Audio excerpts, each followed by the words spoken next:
Hey, good morning. Yes, it is. It is Saturday, September 13th.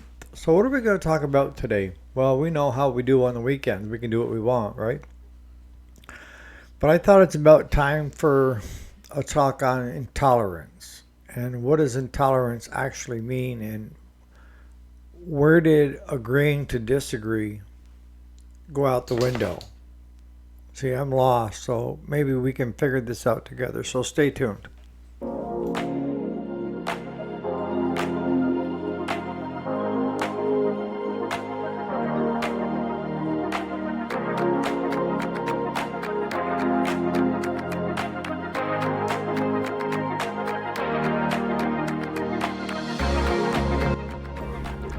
Alrighty, welcome back to the channel. My name is Eric, if you didn't already know it. And yes, this is the weekend. We have the weekday, which is business and small injury parts, Monday through Friday. But on the weekends, I can go off the rail.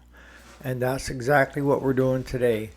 But in a way, it has everything to do with what we do in business, too. And that is, growing up, one of the biggest things that I was taught as a child is that you don't have to agree with everything somebody else is saying or doing. Okay? And you were told it was good to have different viewpoints. But where we drew the line was if you and I didn't have the same viewpoints, we could just agree to disagree, right? When did that get tossed out the window? I mean, we're seeing that in every facet of our lives today. It's these mob mentalities of if you don't think the way I think, then it's the end of the world. You are the enemy. When in fact, you're not. You just have a different viewpoint. And that's what the United States and the Constitution and everything else was based on, was individual rights, individual viewpoints, the ability to have that viewpoint and to think that viewpoint as long as you were not causing harm to someone else or yourself. And it wasn't, I mean, it's kind of common sense, right? We were talking about common sense just the other day, is it's not being taught. And I think that we need to get back to it at home is the main place. Whether you're a parent, a grandparent, or a great-grandparent, now is the time to start teaching your flock about intolerance and how it's okay to have friends have different viewpoints and just say, you know what, let's just agree to disagree and continue to be friends. You can think one thing, I can think something else. You know, it's kind of like with me in faith, okay? You guys know I have a strong faith. I'm not a recruiter for God, but He's a big part of my life. But if somebody come up and told me they were an atheist, or that they had doubts about God, should I make them my enemy? Absolutely not. I can be friends with an atheist. I can be friends with a non-believer. I can be friends with someone that believes that it's aliens and not God. To each their own. My friendship is going to be based on a lot of other things, a lot of other facets, instead of just this one point of view, is what I'm getting at. You know, we talk about the far left, the far right, and it's happening on both sides of extremists. We need to get rid of the extremists. We need to get rid of these ones that are bankrolling these mob mentalities and burning cities and doing things that are against the law.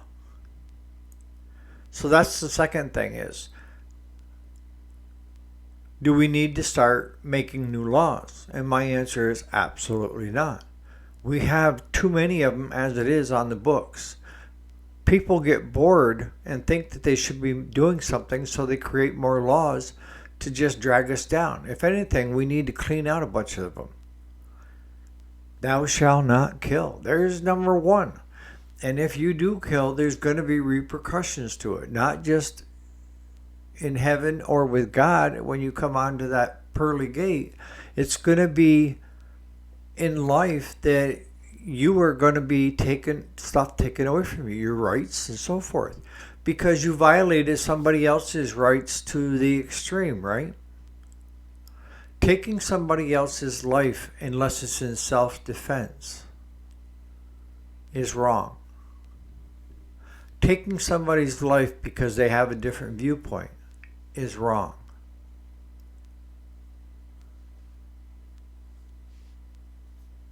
I know I'm singing to the choir here. Most of you guys are up in ages, but we do have some young family members and parents here that we all need to work together to teach our kids.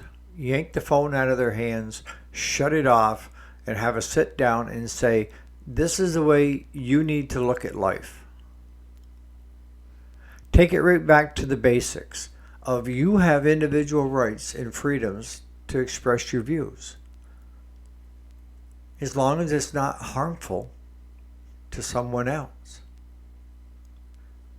Like hollering fire in a movie theater. That's not right. Common sense says that's not right, unless there is actually a fire. If there's a fire, scream it at the top of your lungs. But other than that, you're creating a situation where people can get hurt from what your actions are. See, every action has a reaction, right? And you're going to say, well, not every. Well, most every. Even good actions cause most often good reactions.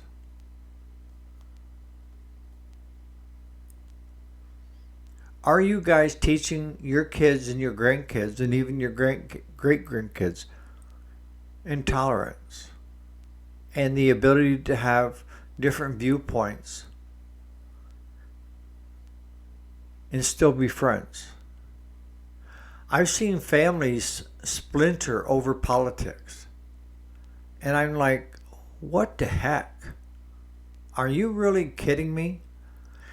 If you got half the house that are Trump supporters and the other half is Biden supporters, and you guys are now arch enemies, you really need to look at your family dynamics, because Trump and Biden aren't going to be doing anything personally for you and your family.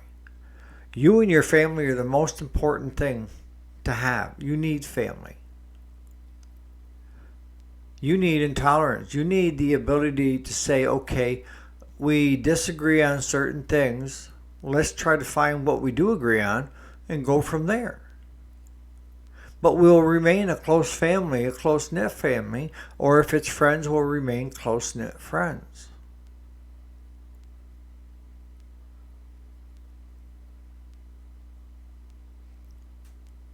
You know, I've heard different ones on the radio, because I listen to the radio quite a bit, is how can God allow this to take place? God's not allowing anything to take place. He's allowing us choice.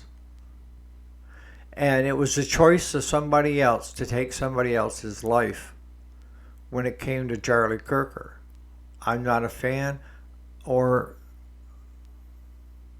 just, I'm kind of neutral on that. My tendency when it comes to a lot of these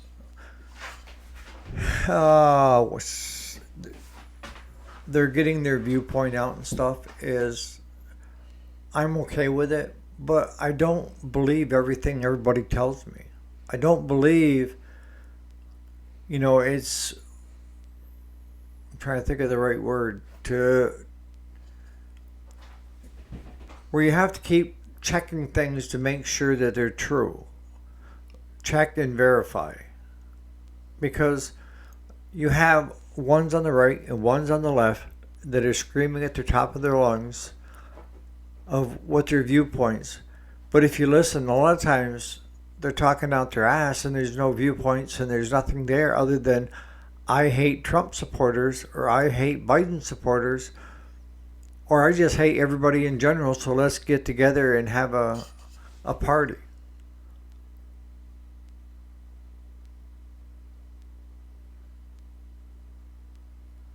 We need to get laws enforced. There has to be some type of repercussions for someone's actions, whether you like it or not. Am I a concealed carry? Yes, I am. Do I carry it with me? Yes. But it's not there to harm someone. It's there to defend, is why I have it. And it's my right as a Second Amendment.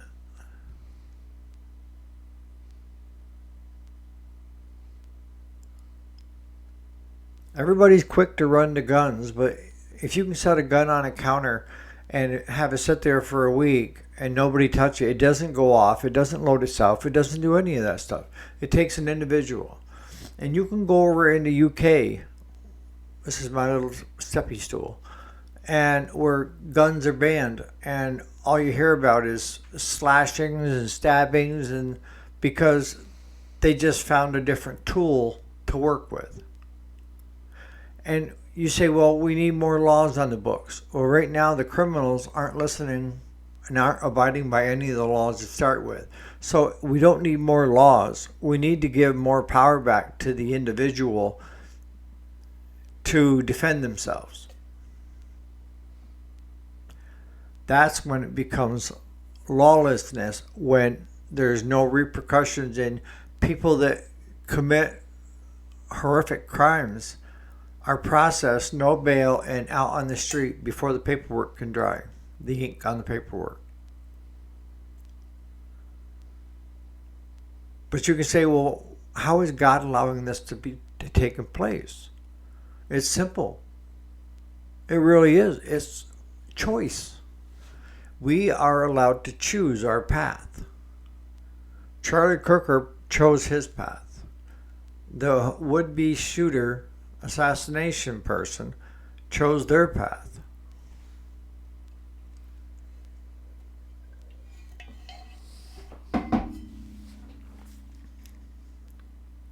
But the ones I'd rather tell you about and talk to you about are the 5800 or the 58 that get killed in Chicago every weekend. Nobody ever talks about them.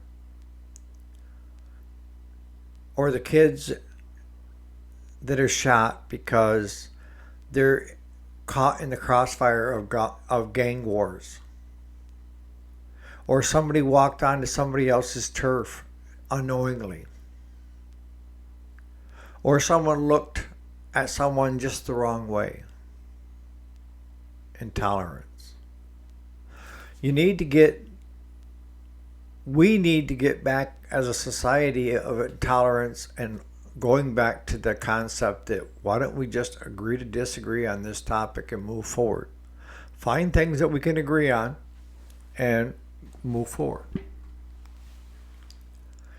There's no sense in, if we can't come to terms on if I'm a Trump supporter or a Biden supporter, or I agree with that I have a strong faith and you don't believe in faith, I would like to say that I would still be your friend if you were a halfway decent person. You know, I judge people by not only their words but their actions. And if you're a good person and you're willing to help other people, you will be my friend. You will. If you walk by somebody that could use a hand up and you just ignore them, that says more about you than it does about them. Right? Folks, we're all in this together, whether we like it or not. And we're here for just a short time. And we need to get back to getting close-knit families, learning to agree to disagree.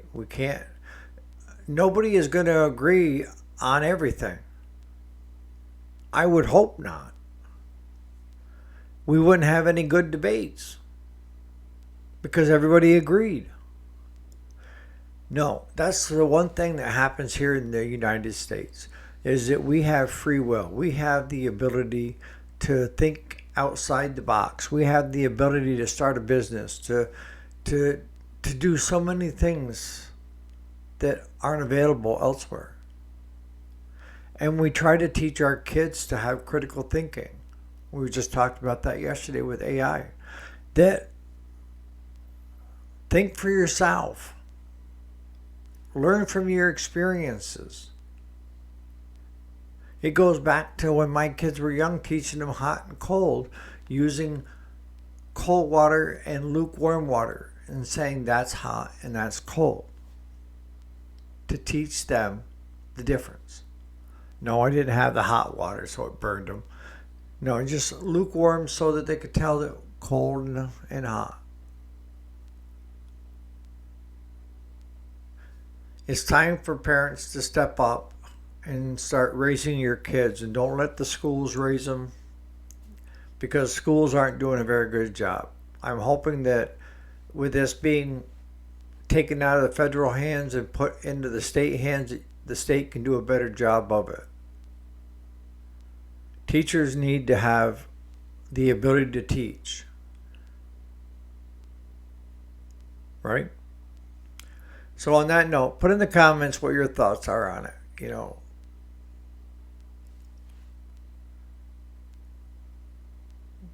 As a nation, we need to learn to agree to disagree and have intolerance towards other people that are different than us. I would like to think that if you're a good person, that we would be great friends.